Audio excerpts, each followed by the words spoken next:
Okay, Matthieu Cheminee, tell us a little bit of how you got into jewelry design. Well, I got into jewelry design almost 20 years ago.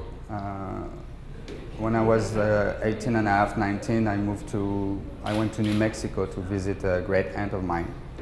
And I discovered Native American jewelry, mostly Navajo, Zuni, and Hopi, and totally fell in love with jewelry.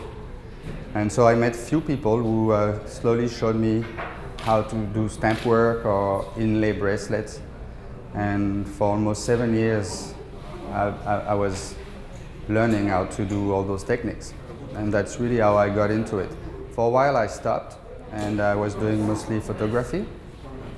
But when I moved to West Africa, I reconnected with the jewelers over there, mostly Tuareg and Bambara, and just reinitiate my love for jewelry, and worked for 3 years with the jewelers in West Africa.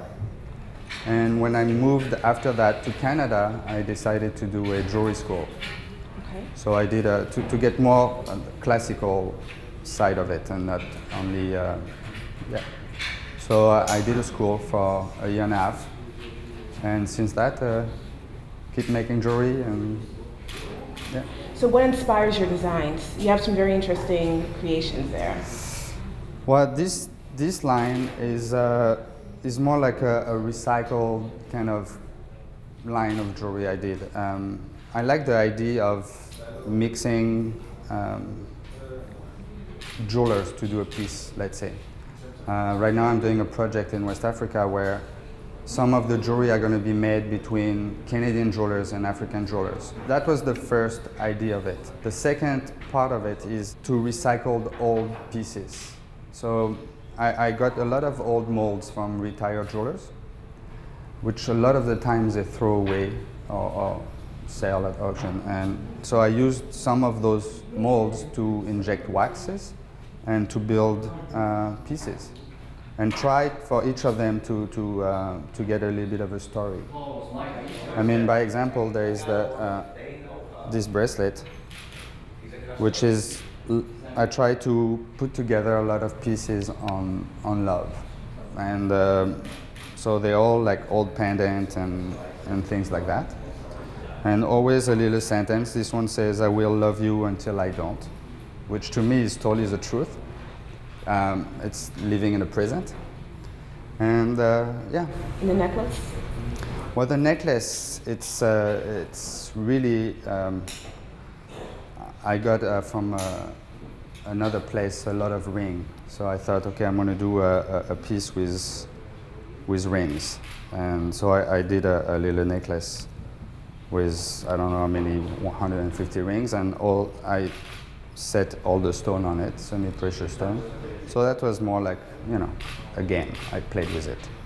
So tell me a little bit more about your work in West Africa and the combination that you were telling me about with Canada and bringing some of the teachings to.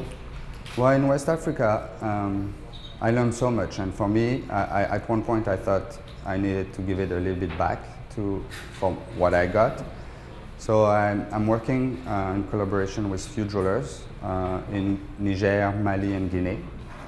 And I'm trying to open a school in Guinea. So there's different steps to it. There is the school in Guinea, and there is also work with the jewelers. So with a friend of mine, Ibrahima Condé from Guinea, we've been filming techniques. So let's say he does filigree. So I film the whole technique of filigree, and when I came back to Montreal, I set up a class, and I give the class with him on video. And this way he makes, in one weekend, he makes a year's salary by giving a class. So this allowed him to open his own shop and to give back to young people, and now he's teaching over there more and more, and he's going to be one of the teachers in the school. So that's one little side of it. I want to do a show where all the pieces are going to be made with maybe 3-4 different jewelers from here and from over there. and yeah, different Ultimately, projects. what do you need in order for it to be successful in the North American Well, market? for sure, a nice, maybe to show all those pieces in different places would be great. That will give a name to West African jewelry, which there is already. Pearl jewelry or Dogon even, or Tuareg jewelry. But I think it's important for them to get a new market and not be, to get a little bit out of what they always do. And so this way they can really get more on the contemporary market of it. Yeah. All right, thank you very much, Matthieu. Thank you.